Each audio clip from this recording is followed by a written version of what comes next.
रखवालदारच्या हत्येने रत्नागिरी हादरले। रत्नागिरी तालुक्यातील पावस बायपास मार्गावरील गोळप मुस्लिम मोहल्ला येथील आंबाबागेतील दोघा नेपाळी रखवालदारांची निर्गुण हत्या करण्यात आली आहे। सोमवारी रात्री ही घटना घडली असून यामुळे सर्वत्र खळबळ उडाली आहे। या हत्येमागील कारण अद्याप निष्पन्न झाले नसून मृतांची ओळख पटवण्यात पोलिसांना यश आले आहे। मृत रखवालदार दोघे नेपाळी असून सख्खे भाऊ होते।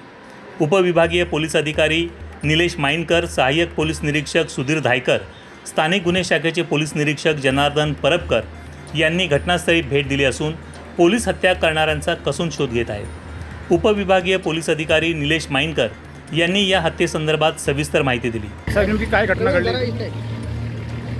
रत्नागिरी पावस बायपास रोड जो आहे तिथं एक आंब्याची बाग आहे डोंगरामध्ये। सदर ठिकाणी दोन नेपाळी व्यक्ती मृत अवस्थेत आढळून आलेले आहेत। त्यांच्या डोक्यावरती वगैरे जखमा आहेत आणि आता घटनास्थळी पोहोचून पोलिसांनी पुढील कार्यवाही सुरू केलेली आहे आणि सदरचे जे व्यक्ती आहेत नेपाळी त्यांची नावं निष्पन्न केलेली आहेत आपण। आणि दरम्यान दोघा नेपाळींची हत्या का झाली, कुणी केली, यामागे नेमके कारण काय असेल याबाबत तर्कवितर्क लढवले जात आहेत।